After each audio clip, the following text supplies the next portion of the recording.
Algunas veces, las autoridades ante una situación que ponga en riesgo a una niña, niño o adolescente tienen que dictar medidas de protección de forma inmediata y o urgente.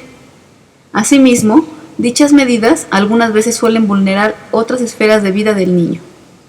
Esto sucede porque las autoridades no cuentan con más información sobre el contexto del niño, y esto provoca que algunas veces esas medidas de protección desprotejan o vulneren otros derechos. Pero vamos un poco más atrás. ¿Qué es una medida de protección? Una medida de protección es una o varias acciones temporales que la autoridad ordena con el fin de proteger de forma inmediata o urgente a una niña, niño o adolescente que esté en riesgo físico, psicológico o emocional, mientras se resuelve un proceso judicial. En algunas ocasiones, estas medidas de protección contravienen con otros derechos de la niña, niño o adolescente. Por ejemplo, en la escena anterior, el juez ordena que la niña sea llevada a un albergue para protegerla de algún riesgo con sus padres. Como lo vemos, la autoridad con el fin de proteger a la niña la saca del seno familiar. Sin embargo, ordena que la niña sea colocada en un albergue sin considerar que pueda haber algún familiar o adulto significativo que puede cuidarla de forma temporal en lo que termine el proceso judicial. Por ello, es indispensable que la autoridad tenga más información sobre la niña, ya que de ello dependerá que tome una decisión que proteja de manera integral sus derechos.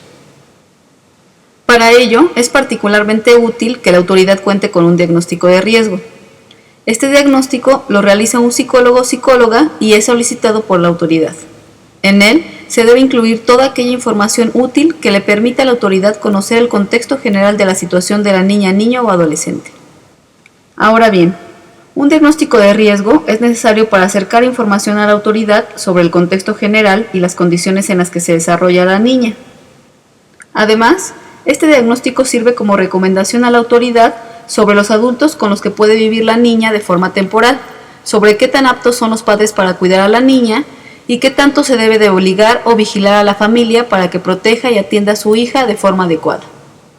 Para poder brindar esta información a la autoridad, el diagnóstico debe detectar 3 cosas en particular. 1. Los recursos familiares y comunitarios con los que cuenta la familia. Esto quiere decir que otro adulto o familiar o miembro de la comunidad pudiera hacerse cargo de la niña de forma temporal o bien apoyar a la familia en el cuidado de la niña mientras la mamá o papá realizan otras actividades. Número 2. El riesgo para la integridad física, emocional o psicológica para la niña, niño o adolescente. Esto no tiene nada que ver con conocer a detalle la situación o evento que ha vivido la niña, sino la situación general en la que se encuentra y que de esto puede afectar o poner en riesgo a la niña. Número 3.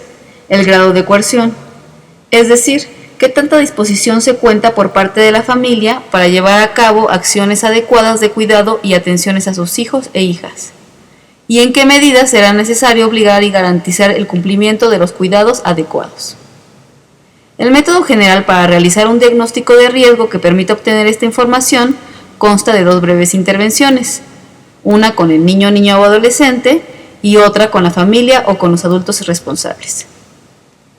Veamos algunos aspectos de la entrevista con la niña, niño o adolescente. Esta intervención tiene que llevarse a cabo como una plática informal. Es ideal que se realice en un espacio cómodo, privado y sin distractores.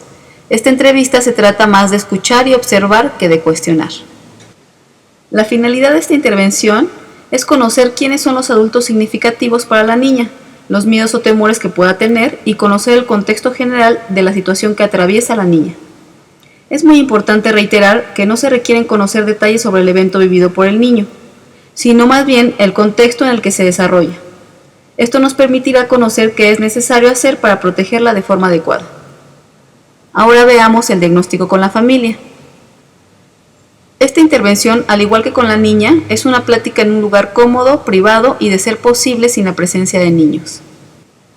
Durante esta plática no se debe juzgar u opinar sobre ninguna situación que los padres externen. Se trata de comprender las condiciones de vida en las que se desarrolla la familia, para poder ofrecer información que aporte a la autoridad una comprensión general del entorno de la familia. Hay 3 objetivos en la entrevista con la familia. El primero es conocer el grado de negación o aceptación de la problemática vivida por la niña, niño o adolescente. Esto es un indicador importante con respecto a las capacidades de protección. El segundo objetivo es detectar de manera general la capacidad y estado emocional de los adultos con relación a sus posibilidades de brindar la atención que requiere la niña. Finalmente, se busca conocer los recursos comunitarios y o familiares. Hay que identificar cuáles son las redes de apoyo con las que cuenta la familia, para que en caso de requerirse, se tengan identificados los adultos que podrían cuidar de forma temporal a la niña o bien apoyar en el cuidado de estos. Al integrar un diagnóstico con estas características, la autoridad podrá decidir de forma adecuada las acciones que se llevarán a cabo, tomando en consideración todas las esferas de vida de la niña y protegiendo integralmente sus derechos. Así, se dictarán las medidas de protección acorde y en armonización con la integralidad de derechos.